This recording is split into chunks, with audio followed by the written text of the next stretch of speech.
ہم وہی کہیں گے جو ہمارا دین ہم کو بتاتا ہے. عمل کرو تو تمہارا بھلا ہے، نہیں کوئی عمل کرے تو نقصان ہمارا نہیں ہے اسی کا. السلام علیکم ورحمۃ اللہ تعالی وبرکاتہ. الحمد للہ رب العالمین والصلاة والسلام علی سید الانبیاء والمرسلین وعلى آلہ واصحابہ وازواجہ وذریاتہ واہل بیتہ واحبابہ اجمعین. اما بعد فاعوذ باللہ من الشیطان الرجیم. بسم اللہ الرحمن الرحیم. وَلَنَبْلُوَنَّكُمْ بِشَيْءٍ مِّنَ الْخَوْفِ وَالْجُوعِ وَنَقْصٍ مِّنَ الْأَمْوَالِ وَالْأَنفُسِ وَالثَّمَرَاتِ وَبَشِّرِ الصَّابِرِينَ. صدق اللہ العلی العظیم وصدق رسولہ النبی الامین المتین الکریم ونحن على ذلك لمن الشاہدین والشاکرین والحمد للہ رب العالمین. رب اشرح لي صدري ويسر لي امري واحلل عقدة من لساني يفقهوا قولي. ان الله وملائكته يصلون على النبي يا ايها الذين امنوا صلوا عليه وسلموا تسليما. اللهم صل على سيدنا ومولانا محمد معدن الجود والكرم وآله وبارك وسلم صلاة وسلاما عليك يا رسول الله، صلاة وسلاما عليك يا حبيب الله، صلى الله تعالى عليك وبارك وسلم تسليما دائما ابدا. یا خدا بہر جناب مصطفیٰ امداد کن، یا رسول اللہ از بہر خدا امداد کن، یا شفیع المذنبین، یا رحمت للعالمین، یا امان الخائف، یا ملتجا امداد کن. مرتضی شیر خدا مرحب کشا، خیبر کشا، سرورا لشکر کشا، مشکل کشا امداد کن. یا شہید کربلا، یا دافع کرب و بلا، گل رخا شہزادہ غلو قبا امداد کن. قادری یمنع رہے، یا غوث اعظم می زنم، دمزہ شاہ برکت اللہ قطب عالم می زنم، دمزہ شیخ احمد رضا خان قطب عالم می زنم، دمزہ شیخ اختر رضا خان قطب عالم می زنم. شاہ است حسین، بادشاہ است حسین، دین است حسین، دین پناہ است حسین. سرداد نداد دست در دست یزید، حقا کے بنائے لا الہ است حسین، حقا کے بقائے لا الہ است حسین.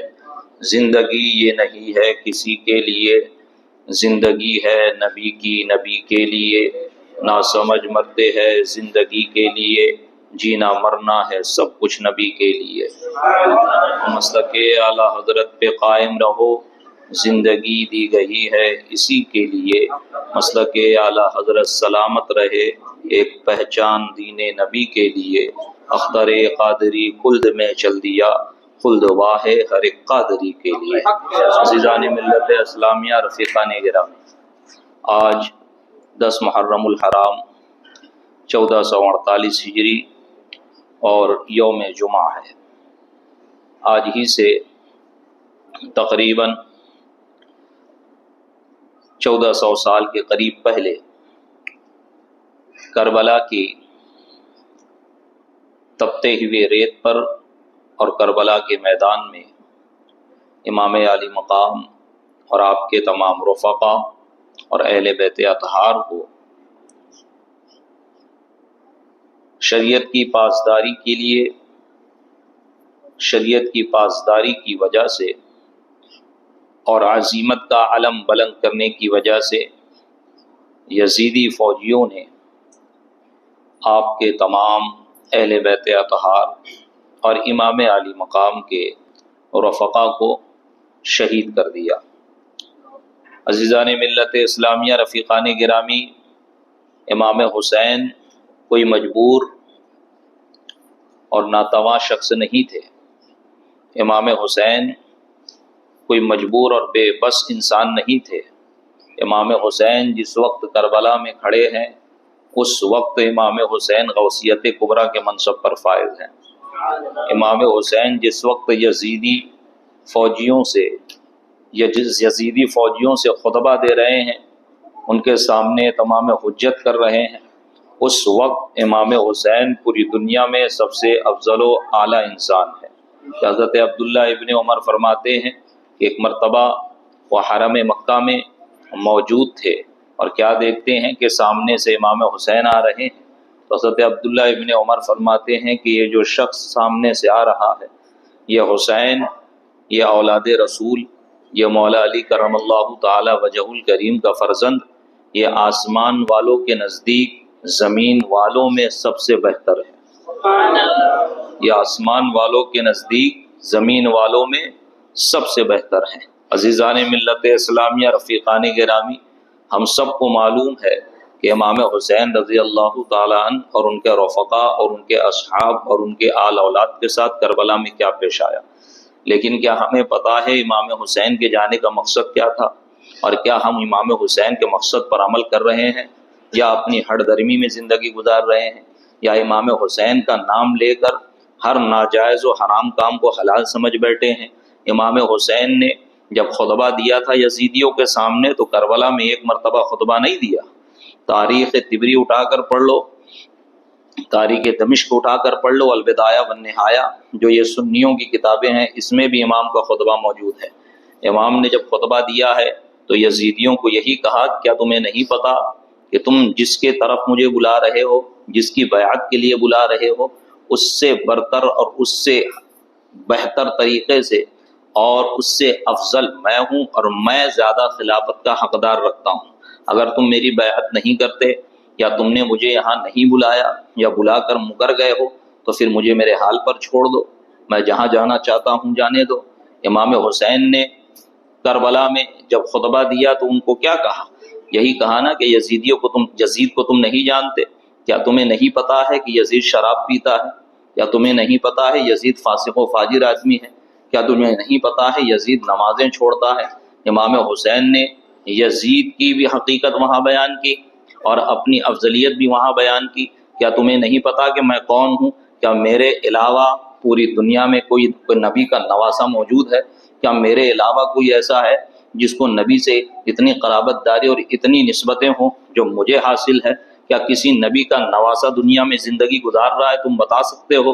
عزیزان ملت اسلامیہ، رفیقان گرامی، ان کے دل سخت ہو گئے تھے۔ یہ کربلا کا واقعہ صرف سننے سنانے کا واقعہ نہیں ہے، یہ عظمت کی داستان ہے، یہ صبر کی داستان ہے۔ یہ کربلا آپ دیکھیں کہ بدر و حنین ہو، بدر و احد ہو، اس میں جو جنگیں ہوئی ہیں، جو قربانیاں دی گئی ہیں، بے شک وہ سب بہت اعلیٰ لوگ تھے، بے شک وہ بہت افضل لوگ تھے۔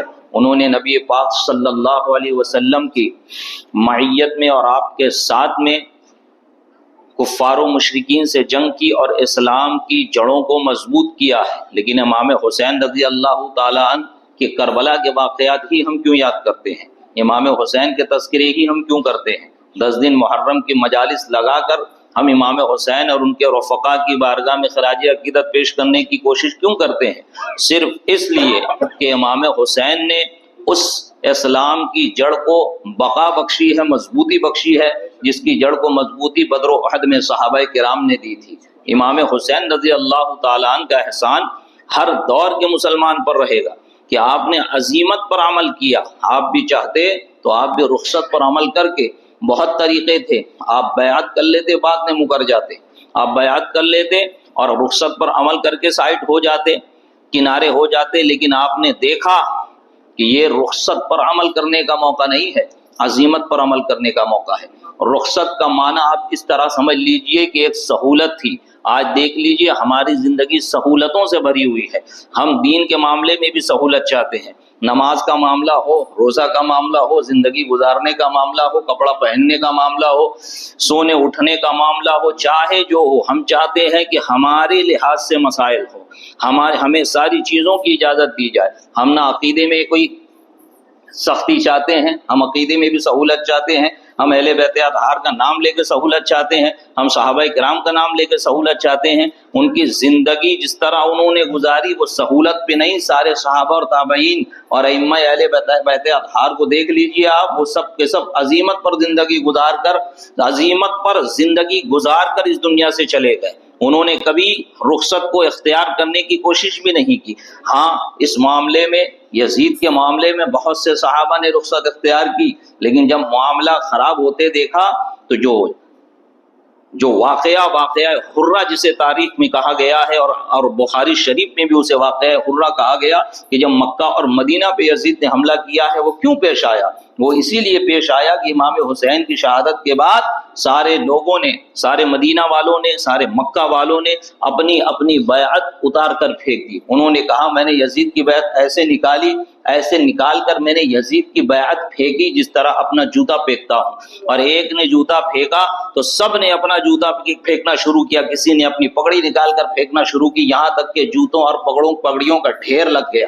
پھر اس کے بعد یزید نے حملہ کیا ہے اور مدینہ معاذ اللہ ثم معاذ اللہ مدینہ کی حرمت کو پامال کیا، مکہ کی حرمت کو پامال کیا کہ یزید کے بارے میں نبی پاک صلی اللہ علیہ وسلم نے پہلے ہی فرما دیا تھا۔ امام جلال الدین سیوطی علیہ رحمت الرضوان نے یہ حدیث نقل فرمائی کہ ایک شخص ہوگا جو سب سے پہلے جو میری سنت کو بدلے گا، بنو امیہ کا وہ شخص ہوگا اور اس کا نام یزید ہوگا۔ امام جلال الدین سیوطی علیہ رحمت الرضوان نے بھی اس کو نقل فرمایا ہے اور دیگر محدثین کی کتابوں میں بھی یہ حدیث مل جائے گی۔ کہنے کا مقصد یہ ہے کہ امام حسین کربلا میں کیا کرنے گئے تھے؟ امام حسین چاہتے تو راستے سے واپس آ سکتے تھے، امام حسین ابھی کربلا سے کافی دور تھے۔ جب آپ کو معلوم پڑ گیا کہ امام مسلم کی شہادت ہو گئی، جب آپ کو معلوم پڑ گیا کہ میرا قاصد جو میں نے بھیجا تھا قیس نامی وہ بھی شہید ہو گیا ہے، لیکن امام حسین پھر بھی جا رہے ہیں، کس لیے جا رہے ہیں؟ خلافت کی اگر چاہ ہوتی تو عبداللہ ابن جعفر بھی ساتھ میں ہوتے، خلافت کی چاہ ہوتی تو حاتم بن عدی جو حاتم طائی کے صاحبزادے، حاتم طائی جو عرب کا بڑا ہی مشہور سخی گزرا ہے، جو کفر کی حالت میں مرا لیکن اس کا بیٹا، اس کے صاحبزادے وہ نبی پاک صلی اللہ علیہ وسلم کے ہاتھ پر ایمان لائے، وہ صحابی رسول، ان کا خود کا قبیلہ تھا، وہ اپنے قبیلے کے سردار تھے۔ وہ کہتے ہیں جب راستے میں ملے تو کہا امام کہاں جا رہے ہو؟ چلو میرے ساتھ میرے قبیلے میں، وہاں پر رہو گے، آپ کی حفاظت بھی کی جائے گی، کوئی ہمارا قبیلے تک پہنچ نہیں سکتا، ہمارا قبیلہ چاروں طرف پہاڑ سے گھرا ہوا ہے۔ اگر امام حسین کو یہی کرنا ہوتا تو امام حسین اگر خلافت کے لیے نکلے ہوتے تو آپ عدی بن حاتم کے ساتھ چلے جاتے۔ امام حسین کو اگر خلافت درکار ہوتی، آپ دیکھیں امام کی شہادت کے بعد حضرت عبداللہ ابن زبیر رضی اللہ تعالیٰ عنہ جو حضرت ابو بکر صدیق رضی اللہ تعالیٰ عنہ کے نواسے ہیں، آپ نے خلافت کا اعلان کیا اور آپ نے یزیدی فوجیوں سے جنگ کیا۔ آپ اس وقت بھی کہہ رہے ہیں، حضرت عبداللہ ابن عباس کہہ رہے ہیں کہ آپ کیوں جا رہے ہیں اگر خلافت ہی آپ کی چاہ ہے اور آپ چاہتے ہیں کہ آپ خلیفہ مقرر کیے جائے اپنے خلافت کا، آپ مکہ میں اعلان کریں، ہم آپ کی بیعت کرائیں گے۔ آپ مکہ میں اعلان کریں، جب مکہ والے آپ کی بیعت کر لیں گے، مدینہ والے، حجاز مقدس والے آپ کی بیعت کر لیں گے تو پورا عالم اسلام آپ کے سامنے جھک جائے گا، پورا عالم اسلام آپ کے ہاتھوں پر بیعت کرتا ہوا نظر آئے گا۔ ذرا سوچیں اگر خلافت ہی درکار تھی تو مکہ میں رک جاتے، اپنے خلافت کا اعلان کر دیتے، لیکن معاملہ کچھ اور تھا۔ اور میں اس لیے بتا رہا ہوں معاملہ کچھ اور تھا، جو ڈیٹیل سنا رہا ہوں وہ ڈیٹیل سنانا مقصد نہیں ہے، مقصد یہ ہے کہ نتیجہ کیا نکل کر آیا، مقصد یہ ہے کہ امام حسین کیوں جا رہے ہیں، اور امام حسین کا اس وقت جو عمل تھا کیا اس طرح کا عمل ہمارے اندر آج موجود ہے؟ امام حسین نے شریعت کی بقا کے لیے اپنی زندگی گزاری، ہم اسی امام کا نام لے کر شریعت کی دھجیاں اڑاتے ہوئے نظر آتے ہیں۔ ہم امام حسین کا نام لیتے ہیں جنہوں نے آخر وقت تک صبر کا دامن ہاتھ سے جانے نہیں دیا۔ آپ ذرا سوچیں نا، ایک ظالم کے سامنے بندہ کھڑا ہوتا ہے، ایک ظالم کے سامنے کوئی شخص کھڑا ہوتا ہے، اس کو کہاں کہاں وار کیا جاتا ہے کہ وہ جھک جائے، اس کو زندگی کے اور اس کے معاملات کے اور کون کون سے مواقع تلاش کیے جاتے ہیں کہ یہ کمزور پڑ جائے اور یہ ظالم کے سامنے اپنا گھٹنا ٹیک دے، سر جھکا دے۔ ذرا دیکھیں آپ اسے کہاں کہاں اس پر حملہ کیا جاتا ہے، چاہے جتنے گوشے ہوں، اگر کچھ گوشے کسی کے ذہن میں چھوٹ بھی جائے یا کسی کی پلاننگ میں چھوٹ بھی جائے تو وہ کربلا کا واقعہ دیکھ لے، کربلا میں کوئی گوشہ نہیں چھوڑا جا رہا ہے، نوجوان بچوں کو بھی شہید کیا جا رہا ہے، جوان بچوں کا لاشا خود امام حسین اپنے ہاتھ سے اٹھا کر لا رہے ہیں، اخیر میں خود جا رہے ہیں، بہن بھی موجود ہے، بچیاں بھی موجود ہیں، اہلیہ بھی موجود ہیں، اور عابدے بیمار بھی ہیں اور اور چھوٹے دیگر بچے بھی ہیں. یہ بھی یاد رکھے کہ کربلا سے فقط امام زین العابدین واپس نہیں آئے تھے. امام زین العابدین نوجوان تھے.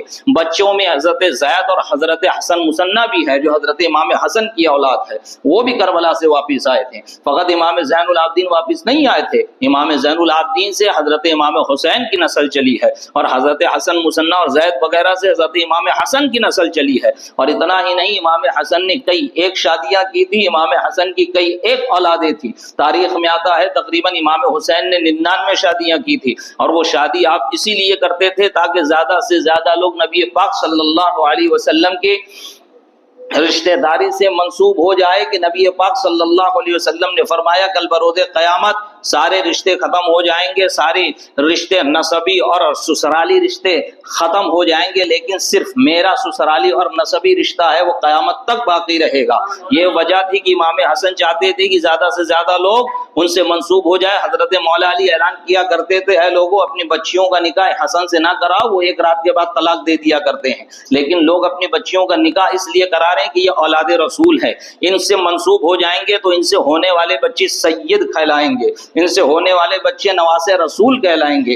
امام حسن کی بھی بہت اولاد تھی. کہنے کا مقصد یہ ہے جو پروپیگنڈا کیا جاتا ہے معاذ اللہ ثم معاذ اللہ کہ امام حسن کی کوئی اولاد نہیں یا کربلا سے بچ کے نہیں ہے, یہ سراسر جھوٹ ہے, اور امام حسن کی بغض و عناد پر اس کی بنیاد ہے. کیونکہ آپ دیکھیں داتا علی حجویری علیہ رحمت و رضوان, جنہوں نے غیر منقسم ہندوستان میں بالخصوص اپنے علاقے میں جو دین کی تبلیغ کی ہے وہ حضرت حسن رضی امام حسن رضی اللہ تعالیٰ عنہ کی اولاد میں, حسن مثنیٰ کی اولاد میں ہے. سرکار غوث اعظم رضی اللہ تعالیٰ عنہ کہ امام حسن عسکری تک جتنے بھی غوثیت کبریٰ کے منصب پر فائز ہوئے وہ سب کے سب امام حسین کی اولاد میں ہے. لیکن حضرت غوث اعظم جو ہے جو غوثیت کبریٰ کے منصب پر فائز ہے اور امام مہدی کے ظہور تک غوثیت کبریٰ کے منصب پر فائز رہیں گے, حضرت امام حسن بن مثنیٰ رضی اللہ تعالیٰ عنہ جو امام حسن کی اولاد ہے ان کی اولاد میں آتے ہیں. اور نبی پاک صلی اللہ علیہ وسلم نے فرمایا تھا میرا یہ بیٹا حسن یہ مسلمانوں کا سردار ہے, یہ جنتی نوجوانوں کا سردار ہے, اور اللہ تبارک و تعالیٰ اس کے ہاتھ پر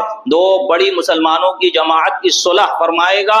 اور آپ نے یہ فرمایا کہ میری ہی نسل میں مہدی آئیں گے اور وہ اس کی اولاد میں ہوں گے, حسن کی اولاد میں ہوں گے. پتہ چلا کہ امام مہدی جو ہوں گے امام حسین کی نہیں امام حسن کی اولاد میں ہوں گے, وہ بھی سید ہوں گے. تو بتائیں اگر امام مہدی ہے, امام مہدی جب امام حسن کی اولاد میں ہوں گے تو حسنی سید باقی ہے تبھی تو ہوں گے نا. ایک اچھا مقدسہ کے جو سادات کرام ہے سب کے سب حسنی سید ہے, سب کے سب حسنی سید, حسنی حسینی سید ہے.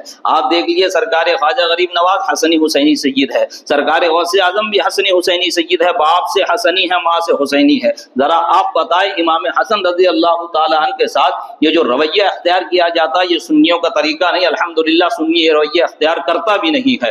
ہم سنی امام حسین کو بھی یاد کرتے ہیں, امام حسن کو بھی یاد کرتے ہیں.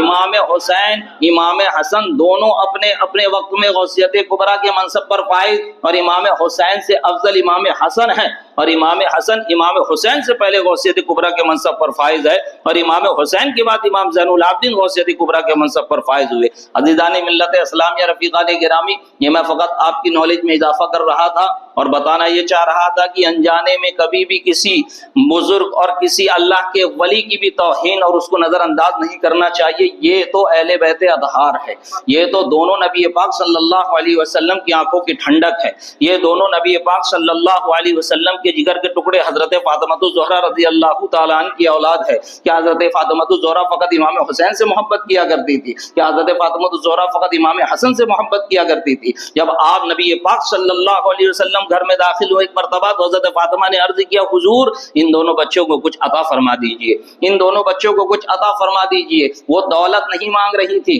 وہ دنیا نہیں مانگ رہی تھی,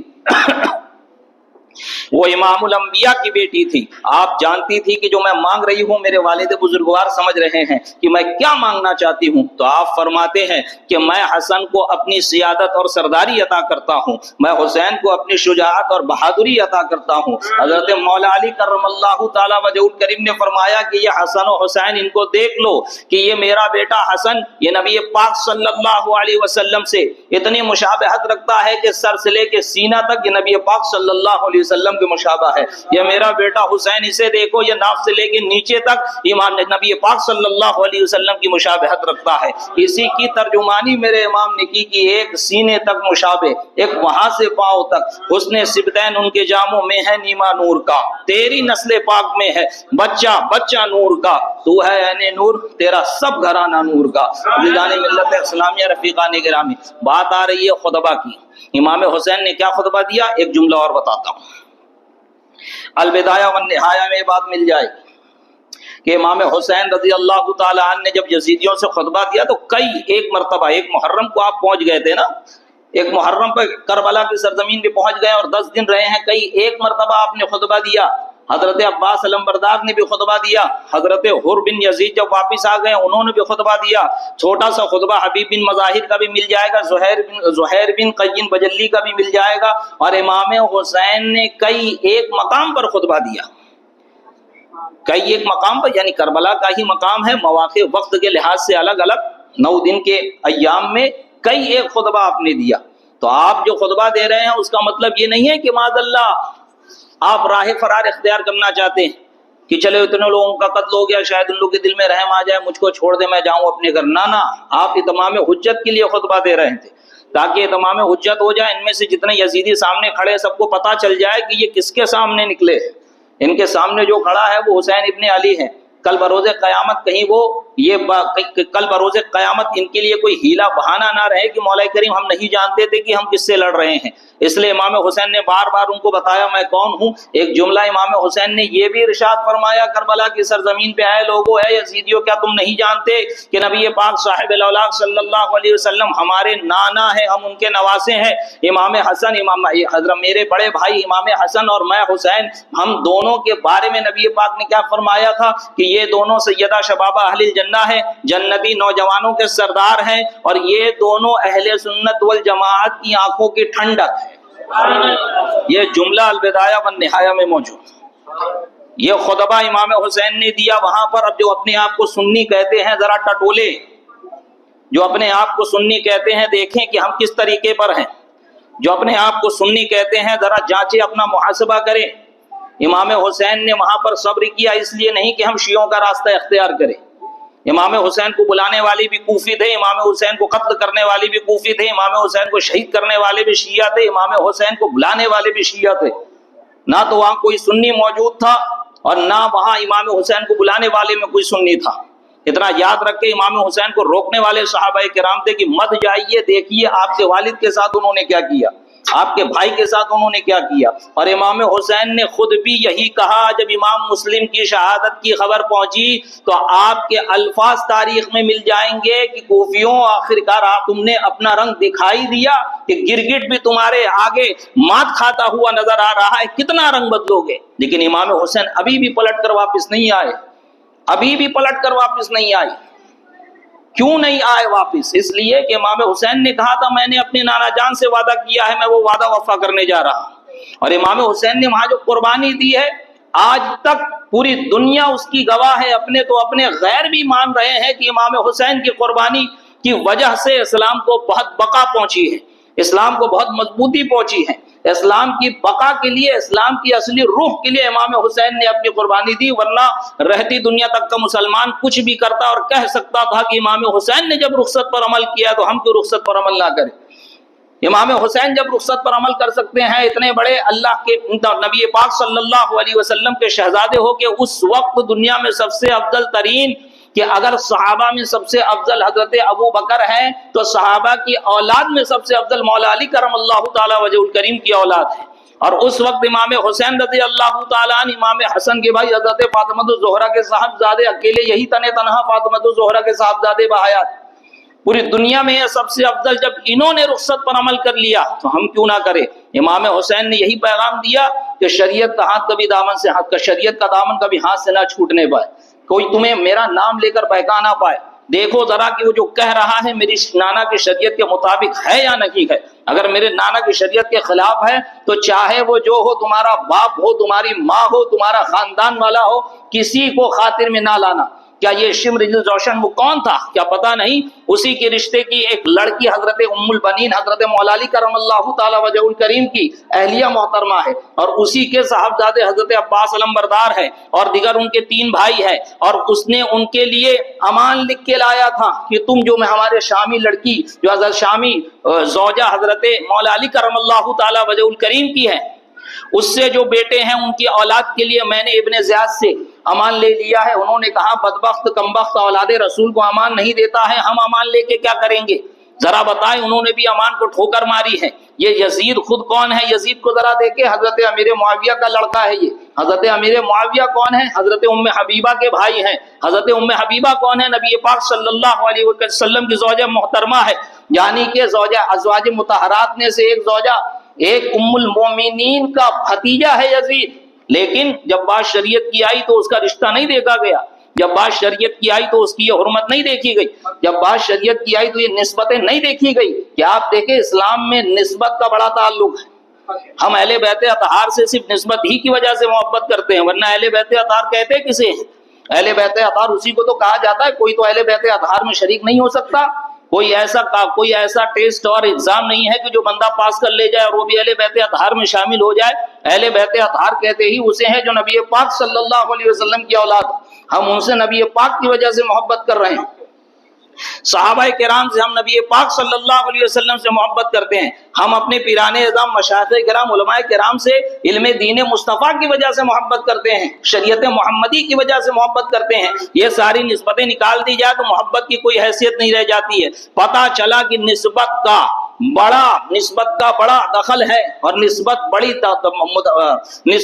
دخل رکھتی ہے اسلام اور شریعت میں۔ یہی وجہ ہے کہ آپ دیکھیں ایک دھول باہر اڑ رہی ہے، اس کی حیثیت کوئی نہیں، لیکن اسی دھول کو جب نسبت ہو جائے مسجد سے تب حکم بدل جاتا ہے کہ اس کو یہاں وہاں نہ پھینکا جائے جھاڑو دے کر، بلکہ ایسی جگہ پھینکا جائے کہ اس کے قدم کسی کے قدم کے نیچے نہ آئے، اس کی بے ادبی نہ ہو، بے حرمتی نہ ہو۔ کیوں نہ ہو؟ کیونکہ یہ اب عام دھول نہیں ہے، یہ مسجد کی دھول ہو گئی ہے، اس کو مسجد سے شرف حاصل ہو گیا ہے۔ ذرا سوچیں آپ، نسبت کا اتنا بڑا دخل ہے، لیکن نسبت اسی وقت دیکھی جائے گی جب بندہ شریعت پر عمل کرے گا، نسبت اسی وقت دیکھی جائے گی جب بندہ کامل مومن ہوگا اور کسی اسلام کے احکام کے خلاف، اللہ اور رسول کے خلاف کوئی کام نہ کرے گا، تب تک نسبت دیکھی جائے گی۔ ورنہ الحب فی اللہ والبغض فی اللہ کا معنی کیا ہوگا؟ ورنہ افضل الاعمال الحب فی اللہ کا مطلب کیا ہوگا؟ یہی تو مطلب ہے کہ اللہ کے لیے ایک محبت اختیار کرے، اللہ کے لیے کسی سے دوستی کرے، اللہ کے لیے دشمنی لے۔ اللہ ہی کے لیے دشمنی لینے کے لیے امام حسین رضی اللہ تعالیٰ عنہ کربلا میں گئے۔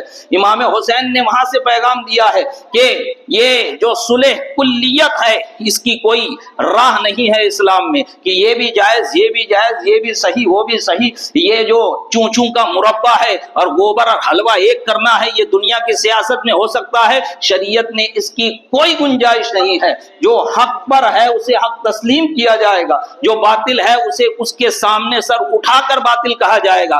یہی درس دیا امام حسین نے، یہی درس دیا امام حسین نے کربلا میں کھڑے ہو کے، کہ یہ نہ دیکھنا کہ تمہارے پیچھے کون ہے کون نہیں ہے، تمہارے پیچھے گھر والوں کا کیا ہوگا، بلکہ یہ دیکھنا کہ خدا تعالیٰ کی خوشنودی حاصل ہو رہی ہے یا نہیں۔ رزق دینے والا بھی خدا ہے، موت دینے والا بھی خدا ہے، تمہاری حفاظت کرنے والا بھی خدا ہے، تمہارے پیچھے تمہارے اہل و عیال کی حفاظت کرنے والا بھی خدا ہے۔ المختصر کہنے کا مقصد یہ ہے، ہم امام حسین کا نام لیتے ہیں لیکن کام وہ سارے کرتے ہیں جو امام حسین نے نہیں کیے، کام وہ سارے کرتے ہیں جو یزیدی کر رہے ہیں۔ ذرا بتائیں امام حسین کون کون سا ڈھول تاشا لے کر گئے تھے، کون سے وہ آلات لے کے گئے تھے جس کے ذریعے سے منورنجن منایا جاتا ہے، جس کے ذریعے سے اس وقت ڈھول بجایا جاتا ہو، اس وقت جو میوزک کا سسٹم ہے، کیا کوئی آپ بتا سکتے ہیں امام حسین لے کر گئے ہو؟ یا بتا سکتے ہیں اس کے بعد محرم میں کسی نے بجایا ہو؟ یا بتا سکتے ہیں کسی نے اس طرح کی مروجہ تعزیہ داری کر کے اور تعزیہ داری نکال کے اور کالا کپڑا پہن کر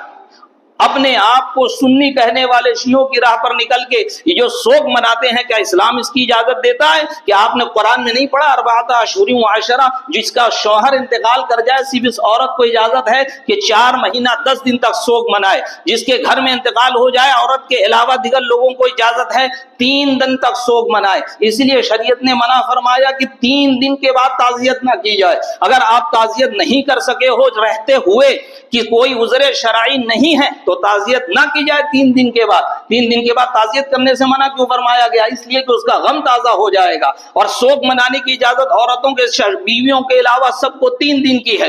3 دن تک سوگ منایا جائے. اور جو بیوی ہے اس کا شوہر انتقال کر جائے تو 4 مہینہ 10 دن کا سوگ ہے. اب ذرا بتائے کالا کپڑا پہننا ہمارے علماء نے منع فرمایا نہیں. کالا کپڑا پہننا کوئی یہ 1448 اور 47 میں ناجائز نہیں ہوا ہے. در مختار وغیرہ اٹھا کر پڑھ لیجئے, دیگر کتابیں اٹھا کر پڑھ لیجئے. جو مشابہت ہوتی ہے اس مشابہت سے بچنا ضروری اور لازم ہوتا ہے کہ اگر کوئی کالا کپڑا پہن کے گھومے گا تو لوگ یہی سمجھیں گے یہ شیعہ ہے. اب ذرا بتائے شیعہ ہونا کوئی اچھی بات ہے؟ 2-3 ہفتے میں نے کئی عقائد آپ کو شیعہ کے بتائے. 2-3 ہفتے میں نے کئی عقائد آپ کے سامنے شیعوں کے عقیدوں کی لسٹ فہرست آپ کے سامنے میں نے رکھی اور بتایا کہ کس طریقے سے ان کے عقیدوں کی وجہ سے اسلام میں حملہ ہو رہا ہے. ان کے کتنے گھٹیا عقیدے ہیں کہ معاذ اللہ ثم معاذ اللہ اس کو سامنے رکھ دیا جائے تو اسلام کی اہانت ہوتی ہے اور جو بنیاد ہے پوری وہ بنیاد اکھڑتی ہوئی نظر آتی ہے. کیا آپ ایسے لوگوں سے مشابہت اختیار کرنا چاہو گے؟ کیا آپ ایسے لوگوں کی طرح دکھنا چاہو گے؟ لیکن مجال ہے کہ ہمارے لوگوں کو بتایا جائے تو اس پر عمل کریں. ہمارے لوگوں کو بتایا جائے تو اس پر عمل کرنے کی کوشش کریں. ہم اپنے نفس پرستی میں مبتلا ہے. امام حسین نفس کے خلاف کربلا میں کھڑے تھے. امام حسین نے نفس کے خلاف جا کر کربلا میں اپنی جان دی ہے تو اسلام کی بقا کے لیے دی ہے, اپنی آل اولاد کے لیے نہیں دی ہے. اپنی پوری جانوں کو, اپنی پوری خاندان اور کنبے والوں کو امام حسین نے لٹا دیا اور امام حسین نے ان کی قربانیاں دی صرف اس لیے کہ نانا کی شریعت بچی رہے. نانا کی شریعت کی دھجیاں اڑاتے امام حسین کا نام لے کے. کسی کو حق حاصل نہیں ہے چاہے وہ جس خاندان کا ہو, چاہے سید ہو, خان ہو, پٹھان ہو, پہلے شریعت ہے. شریعت کی اتباع کریں گے تو آپ کی عزت رہے گی. سادات کرام ہیں ان کی عزت کرتے ہیں الحمدللہ ثم الحمدللہ, کیونکہ میں نے کہا نا کہ نسبت سے شے ممتاز ہوتی ہے. نسبت کا بہت احترام ہوتا ہے لیکن یہ نسبت بھی اسی وقت تک مانی جائے گی جب تک کہ بندہ اسلام اور ایمان کے خلاف نہ کرے. اگر کوئی سید ہے تو ہم اس کو پیار سے سمجھائیں گے. ہمارے بزرگوں کا یہی طریقہ رہا ہے کہ سادات کرام کے احترام لازم و ضروری ہے جب تک کہ ان سے کوئی کفر سرزد نہ ہو جائے. اگر وہ بد مذہب ہو گئے تب بھی عزت کی جائے گی. عزت کا مطلب یہ کہ ان کی تحقیر نہیں کی جائے گی کیونکہ وہ سادات میں سے ہے. اس کو خود سمجھنا چاہیے کہ میں سید ہوں, میں نبی پاک صلی اللہ علیہ وسلم کے طرف اپنے آپ کو منسوب کرتا ہوں. بلکہ علماء نے فرمایا کوئی کہہ دیا کہ میں سید ہوں اور میرا رشتہ نبی پاک سے ملتا ہے اور لوگ اس کو نہیں جانتے کہ یہ جھوٹ بول رہا ہے یا سچ بول رہا ہے تو کہا گیا اس کے کہنے پہ بات مان لی جائے, خاموش ہو جائیں, وہ اس کا انجام وہ جانے. اگر واقعی میں پتا ہے کہ یہ سید نہیں ہے, انصاری ہے, منصوری ہے, کوئی شاہ وغیرہ بنا پھرتا ہے, اس کے باپ دادا تو کبھی سید نہیں لگائے اور یہ سید ہے, واقعی میں تحقیق ہے, تو ایسے کے بارے میں کہا گیا کہ اس کی مخالفت کی جائے. جس کے بارے میں نہیں معلوم ہے وہ کہہ رہا ہے اس کے قول کا اعتبار کر لیا جائے گا. دیکھیں سادات کا کتنا احترام ہم کو سکھایا گیا,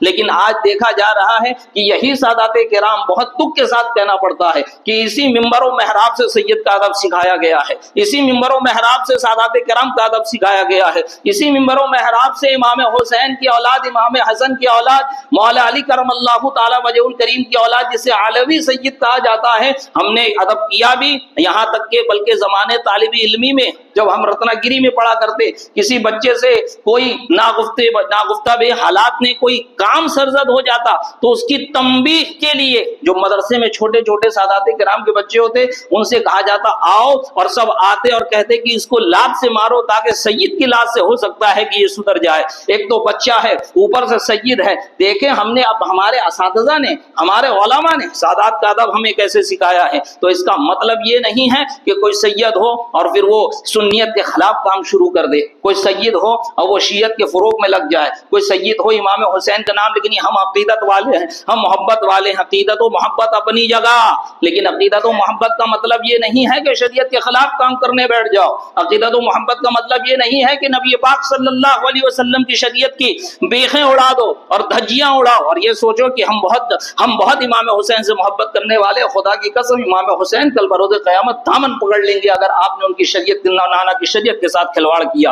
امام حسین شریعت محمدی کی حفاظت کے لیے اس کی بقا کے لیے اپنی اپنے تمام کنبے کی جان قربان کر رہے ہیں. اور یہاں امام حسین کے نام پر ہم شریعت کی بیخیں اڑا رہے ہیں, ہم امام حسین کے نام پر شریعت کی دھجیاں اڑا رہے ہیں. ہر وہ ناجائز و حرام کام ہم امام حسین کے نام پہ کر رہے ہیں جس کی شریعت اجازت نہیں دیتی. اور چھوٹی چھوٹی بات پر ڈیبیٹ کی بات کی جاتی ہے کہ آؤ ہم یہ ثابت کریں گے وہ ثابت کریں گے. امام حسین رضی اللہ تعالیٰ عنہ عظیمت پر عمل کر کے یہ بتانا چاہ رہے ہیں کہ ساری دنیا ایک طرف ہو, تم ہمیشہ اللہ و رسول کی خوشنودی کے لیے اپنی زندگی وقف کر دینا, اور اللہ و رسول کی خوشنودی کے لیے اگر تمہاری جان بھی چلے جائے تو جان بھی دے دینا, لیکن کبھی اللہ کی خوشنودی کو اپنے ہاتھ سے جانے نہ دینا, اللہ کو ناراض نہ کرنا. ورنہ یاد رکھو خدا تعالیٰ کی ناراضگی یہ دنیا کی بھی بربادی کا سبب بنتی ہے, آخرت کی بھی بربادی کا سبب بنتی ہے. اللہ تبارک و تعالیٰ کی بارگاہ میں دعا ہے مولا کریم ہم تمام کو امام حسین کے اصلی مشن پر چلنے کی توفیق رفیق عطا فرمائے, امام حسین سے سچی محبت و عقیدت اور معدت کی توفیق رفیق عطا فرمائے, انہی کی محبت اور ان کے اصحاب, ان کے رفقا, ان کے ائمہ بیت اہل اطہار اور صحابہ کرام کی محبت میں جینے مرنے کی توفیق عطا فرمائے, انہی کے ساتھ کل بروز قیامت ہمارا حشر فرمائے. مولا کریم ہماری آنے والی نسلوں کے دلوں میں عشق رسول, عشق اہل بیت اطہار و صحابہ و تابعین و اولیاء کاملین جاگزی فرمائے. مولا کریم ہم سب کی بے حساب مغفرت فرمائے. مولا کریم ہم سب کو دنیا و آخرت میں سرخروئی عطا فرمائے. آمین بجاہ النبی الکریم. استغفر اللہ ربی من کل ذنب واتوب الیہ. السلام علیکم ورحمۃ اللہ تعالی وبرکاتہ.